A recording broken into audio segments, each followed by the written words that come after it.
अनंत उपकारी परम आराध्य प्रभु महावीर को नमन। परम श्रद्धेय आचार्य प्रवर, श्रद्धेया साध्वी प्रमुखा श्री जी, श्रद्धेय मुनि श्री राजगरण जी स्वामी, सादर सभक्ति वंदना।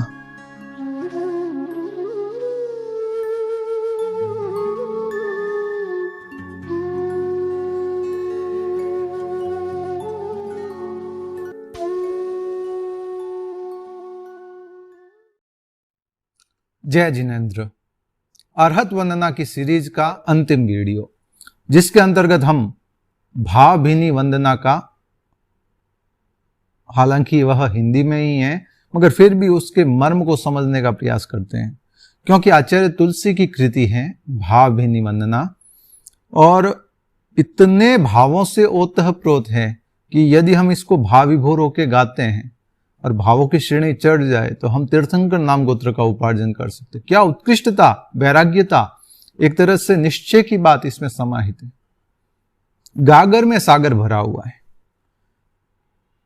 उपाध्याय अमर मुनि स्थानकवासी परंपरा के थे, शायद मैं नाम अगर भूल ना करूं तो।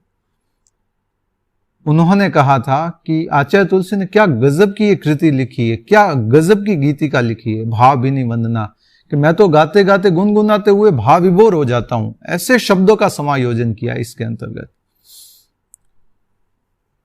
मेरा राग से विराग है, अर्थात सुरताल मेरे नहीं चलते हैं, फिर भी मैं गाने का प्रयास करता हूं। भावभीनी वंदना भगवान चरणों में चढ़ाएं। जो हमारे आराध्य हैं, वीतराग परमात्मा हैं, उनके श्री चरणों में, चरण सरोवरों में, चरण कमलों में हम हमारी भावभीनी वंदना कर रहे हैं। शुद्ध ज्योतिर्मय निरामय रूप अपने आप पाए। तीर्थंकर हमें केवल निमित्त बन सकते हैं, हमें मार्ग दिखा सकते हैं, चलना तो हमें ही पड़ेगा।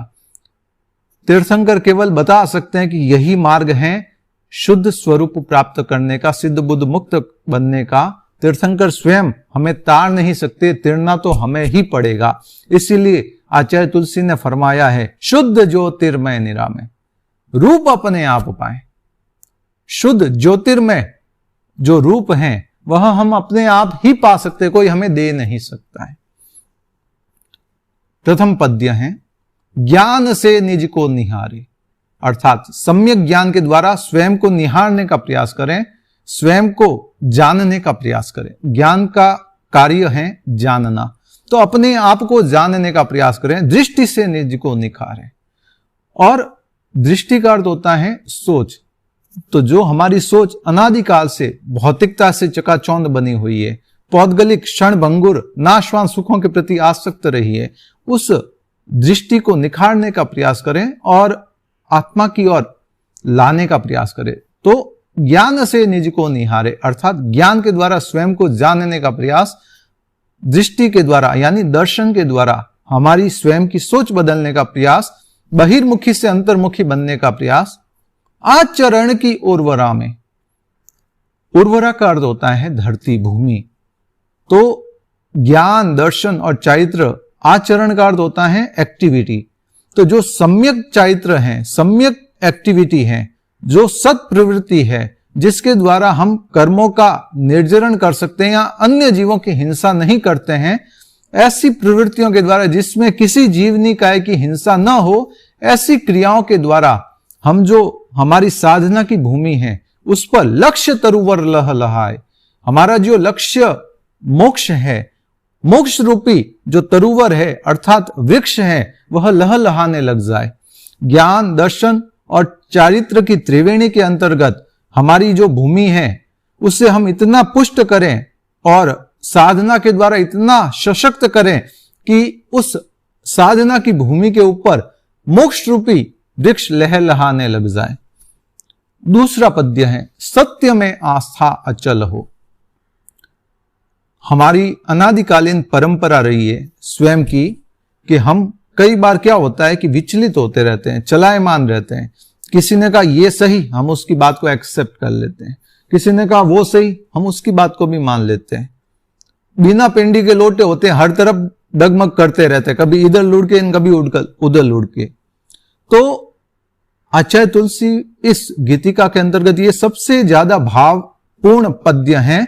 और मैंने 2010 की बात है, आचार्य महाप्रज्ञ जी जब देवलोक हो गए सरदार शहर में, तो उसके बाद आचार्य महाशमन जी उस समय युवाचार्य थे महाप्रज्ञ जी की मौजूदगी में, फिर जब आचार्य बने तो उसके बाद शाम के समय जब भी वे अरहत वंदना करते मैं देखता उन्हें, तो आचार्य महाशमन जी जैसे ये दूसरा पद्य आता, सत्य में आस्था चलो, उनके हाथ जुड़ जाते और सिर झुक जाता।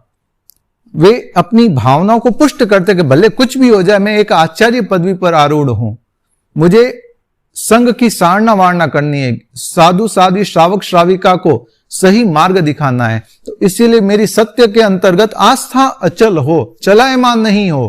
कोई भी कसौटी आ जाए, कोई भी परिस्थिति आ जाए, मैं मेरे सत्य के मार्ग से विचलित ना हो जाऊं, मैं मेरी साधना से विचलित ना हो जाऊं। चित्त संशय से न चलो, मेरा चित्त संशय से शंकाशील ना हो जाए कि मैं जो कार्य कर रहा हूं उसकी कुछ निष्पत्ति है या नहीं है।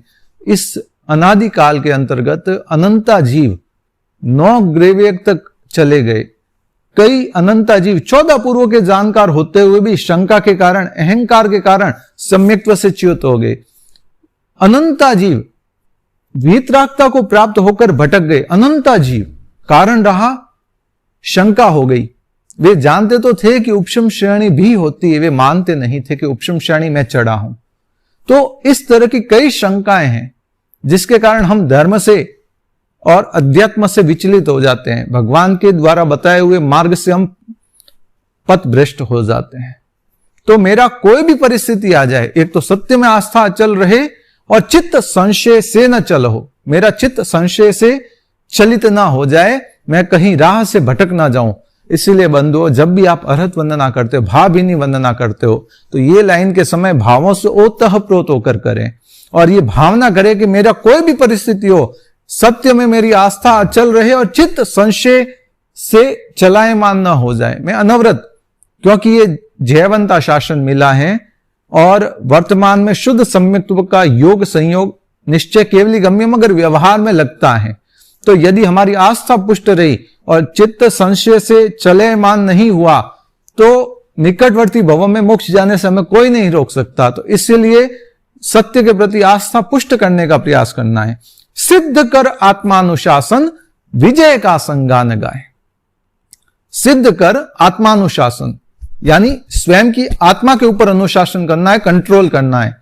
5 इंद्रियां, मन आपको पूरी दुनिया में भटकने के लिए कहेंगी, हर तरह की विषय वस्तुएं मांगेगी, कान नया नया म्यूजिक सुनने का कहेगा, आध्यात्मिकता से ओतप्रोत वीडियो देखने के लिए इग्नोर करेगा कि नहीं यार कौन करे, ये तो बोरिंग हो जाएगा, कौन धर्म के ये वीडियो देखें सुने, मुझे तो नहीं सुनना, मुझे तो म्यूजिक सुनना है। तो कान तो म्यूजिक ही मांगेगा, धर्म के वीडियो कभी नहीं मांगेगा। मगर कंट्रोल करना होगा, क्योंकि जितना हम जानेंगे उतना हम जी पाएंगे, जितना हम जी पाएंगे उतना अपने आप के निकट रह पाएंगे, और जितना अपने आप के निकट रह पाएंगे उतना ही जल्दी मोक्ष जा पाएंगे। जितना आप अपने पास रहोगे, अपने निकट रहोगे, उतना ही आपका मोक्ष संभव है। अन्यथा वंस मोर 84, एक और 84 का चक्कर लग जाएगा।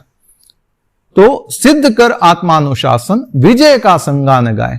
5 इंद्रिय और मन को मैं कंट्रोल करके, हम कंट्रोल करके सिद्धावस्था को प्राप्त कर सकते हैं और विजय का संगान गा सकते हैं। हमने 5 इंद्रिय और मन को जीत लिया, हम जितेंद्रिय हो गए हैं। इसका एक संगान हो सकता है, विजय की उद्घोषणा हो सकती है यदि हम आत्मानुशासन कर ले तो, और उस आत्मानुशासन को सिद्ध कर ले तो। तीसरे पद्य के अंतर्गत आचार्य तुलसी बताते हैं कि बिंदु भी हम सिंधु भी हैं, भक्त भी भगवान भी। हम बिंदु भी हैं और सिंधु भी हैं।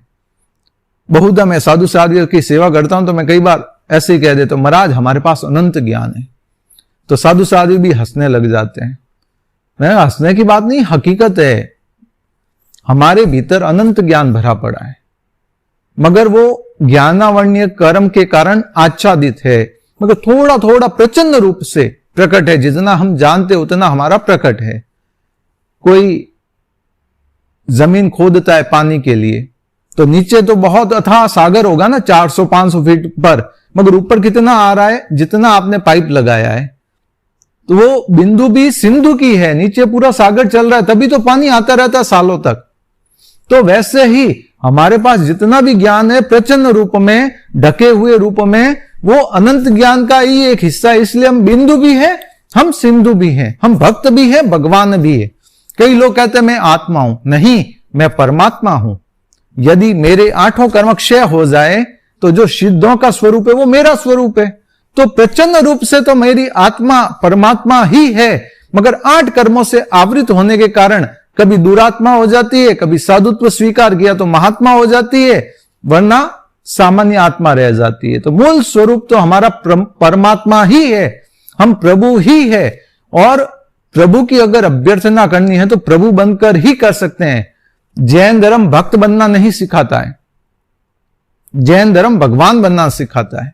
बाकी धर्मों में हम एक अवतार पुरुष होते हैं, उनके भक्त बनते हैं, उनके अनुयायी बनते हैं, मगर जैन धर्म भक्त बनना नहीं भगवान बनना सिखाते हैं। भगवान के समय भी लगभग 9 जीवों ने तीर्थंकर नाम गोत्र का उपार्जन किया। कई जीव भगवान के समकालीन हजारों केवली बन गए। तो जैन धर्म भक्त बनना नहीं भगवान बनना सिखाता है।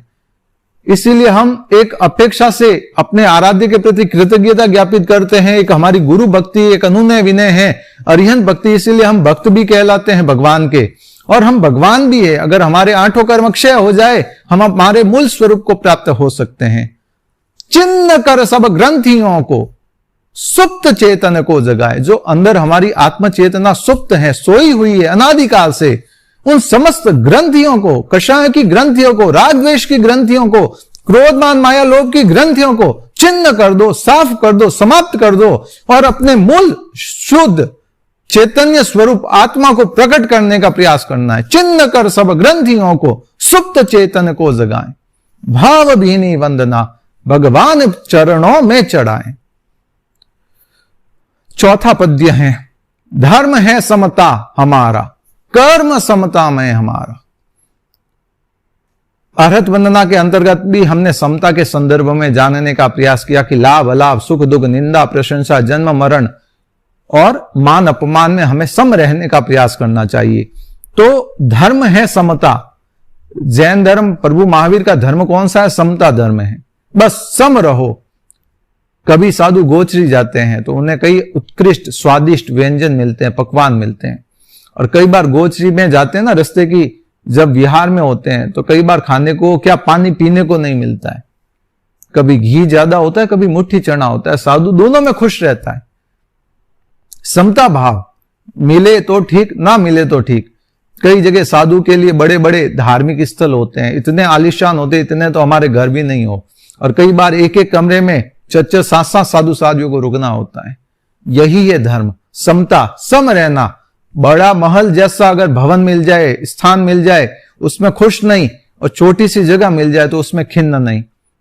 परिवर्तनशील है, स्थिर कुछ नहीं है।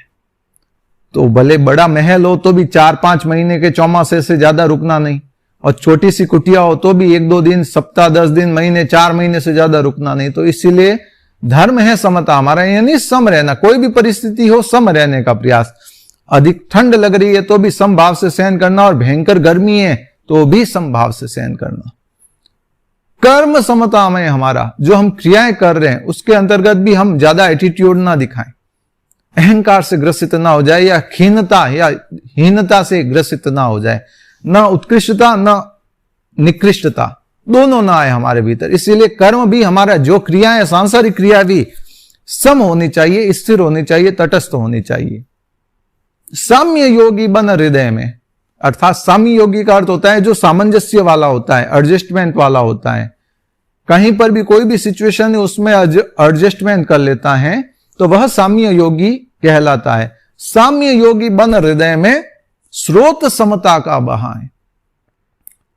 यदि हम साम्य योगी बन जाएंगे तो हमारे भीतर समता का स्रोत बहने शुरू हो जाएगा, और यदि समता की साधना शुरू होगी, उत्कृष्ट आराधना शुरू हो जाएगी।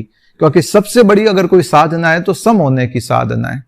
हम 24 घंटे 7 दिन अनवरत या तो अतीत की स्मृतियों में रहते हैं या भविष्य की कल्पना में रहते हैं। आप चिंतन कर लीजिएगा, या तो आप पास्ट का सोच रहे होंगे या फ्यूचर की प्लानिंग कर रहे होंगे। वर्तमान में आप जीते ही नहीं हो। जो वर्तमान में जीतता है वो समता में जीता है। जो पास्ट और फ्यूचर में जिएगा या तो वो राग करेगा या द्वेष करेगा, सम नहीं रह सकता। जो वर्तमान में जिएगा वही सम रह सकता है। और धर्म हमें वर्तमान में जीना सिखाता है, और जो वर्तमान में जीता है उसके न तो राग होता है न द्वेष होता है, क्योंकि वर्तमान केवल एक समय का होता है, वो परिवर्तनशील है, स्थिर नहीं है। बीत गया सो अतीत, आने वाला भविष्य। वर्तमान केवल एक समय का होता है। तो जो समता का साधक बन जाएगा, साम्य योगी हो जाएगा, वो वर्तमान में रहेगा, और जो वर्तमान में रहेगा वो कर्मों के बंधन से बच जाएगा, और जो कर्मों के बंधन से बच जाएगा तो अतीत के जन्मों के जो बांधे हुए कर्म है वे निर्जरित होना, झड़ना शुरू हो जाएंगे। अगर ये प्रोसेस हो गया तो हम भगवान बनने में देर नहीं करेंगे। भाव भीनी वंदना भगवान चरणों में चढ़ाएं, शुद्ध ज्योतिर्मय निरामय रूप अपने आप पाए। हम भी उस परमात्मा सिद्ध भगवान का रूप जो निराकार है उसको प्रकट कर पाए, ऐसी भावभीनी वंदना हम करते हैं। आपका साधर्मिक जैन नरेश चोपड़ा, बालोतरा, सूरत।